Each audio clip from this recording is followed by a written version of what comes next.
It's also very important that technology companies use their innovation toward advancing business in general. I mean, you know, we talk a lot about what has taken place in terms of Microsoft wanting to help the U.S. I mean, Microsoft is promising to work with the U.S. military to defend the country. And we know that that's very different than what Google has done. On Saturday, you were quoted as saying that the company will provide the U.S. military with access to the best technology Microsoft creates. This after Google decided not to renew its contract with the Pentagon over employee objections. Satya Nadella, your CEO, came on this program and said, if technology companies do not help the U.S., we're in a whole load of trouble. I think that's right. This country has always relied on having access to the best technology, certainly the best technology that American companies make.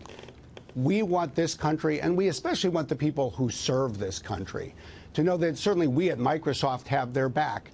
We will provide our best technology to the United States military. And we have also said that we recognize the questions and at times concerns or issues that people are asking about the future. As we see artificial intelligence entering the world of the militaries around the world, as people are asking about questions like autonomous weapons, we'll be engaged, but we'll be engaged as a civic participant. We'll use our voice. We'll work with people. We'll work with the military to address these issues in a way that I think will show the public that we live in a country where the U.S. military has always honored the importance of a strong code of ethics. Yeah. And we just need to move that forward into this new age. Yeah, that's great that the company has this culture and this promise to do so. Let me switch gears and ask you a little about the regulation that may be coming to tech, because a lot of these large technology companies are more powerful than they ever have been, and they're going through what perhaps Microsoft went through back in the 90s as large and powerful, attracting the ire of regulators. Google CEO Sundar Pichai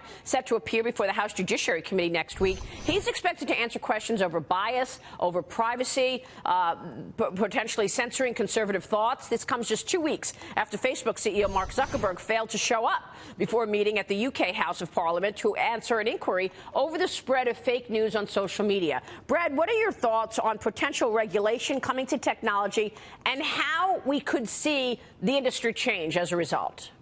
Well, I don't think it's necessarily a bad thing. If you look at the last 2 or 3 decades, technology has raced forward, and frankly, we do need government to catch up. And I think we need a world where the U.S. government and state governments are actually moving a bit faster and even doing a bit more. When we look at a field like privacy, Europe has been leading the way in that field for 2 decades. We called 13 years ago for privacy legislation in Washington, D.C. and in Congress. And I think it's a good thing that we're seeing in 2018 other companies like Apple and Salesforce step forward to endorse this as well. If we have the right level of regulation, if it's balanced, if it's forward-looking, I think it can give the public confidence in its use of technology, and that's going to be good for the tech sector itself. Yeah. Yeah. And do you think that this could end up resulting in smaller companies? I mean, would there be a movement to break some large enterprises down?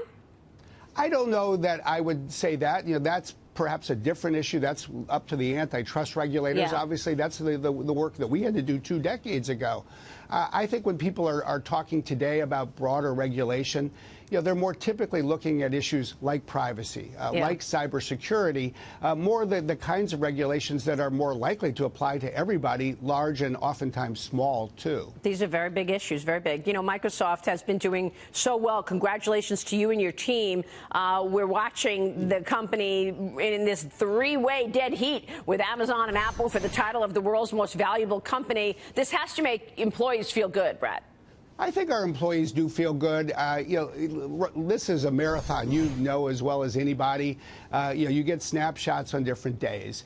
You know, we're working at a time where we're leaders now in the cloud and artificial intelligence. Our hardware device line is doing well with the Surface and the Xbox as we look ahead to the holidays. But I will also say, we do believe that technology can play even a better and broader role for this country.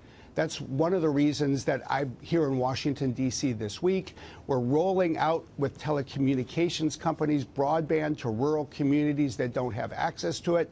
we do need to keep in mind tech companies may be leading the world in market capitalization, but we have tens of millions of Americans, especially in rural communities, that don't have broadband in their homes today. They can't buy it even if they can afford it. Yeah. And our country needs to look at that. This too. is really important. Tell us a little more about this Airband initiative, because you're bringing this broadband internet to those who don't have it in rural parts of the country. And in doing so, you're actually opening up. It's like having an encyclopedia in your pocket. This can actually move economic growth.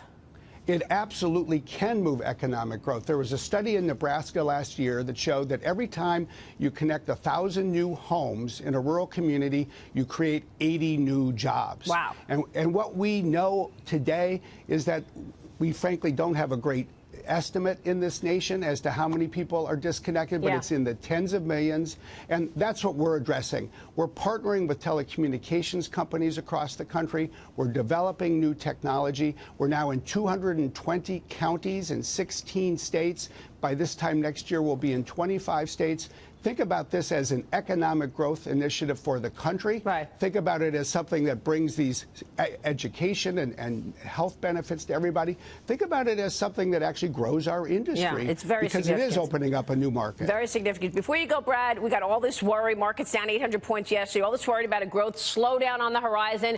Give us your sense of big business and the retail sector, by the way, going into the holidays with all of your products there. You've got great vantage point in terms of what you're seeing out there. Are you expecting a growth slowdown in the coming couple of years? Well, I don't think we're expecting any one thing or another. We all live with a world of business cycles. We all know that this has been a long business cycle, and we all know that it will end someday. Whether someday is in 2019 or in 2029, what we do know is that we'll be prepared for it. We're always thinking ahead. We managed through the last downturn well. We'll manage through the next downturn well. We always take a very long-term view, and we try to be ready for things. It's hard to expect a slowdown when you've got 29% profit growth, 4.2% economic growth earlier this year, but I guess that's the worry. Well, like I said, you have to be prepared for anything in terms of economic cycles. But I think your point is also an important one. The future, whether we're in a recession or an expansion, is about cloud computing. It is about artificial intelligence. We are living in an age where technology is going to continue to grow. For sure. Brad, it's good to see you this morning. Thanks so much. Thank you. Brad Smith is the president of Microsoft.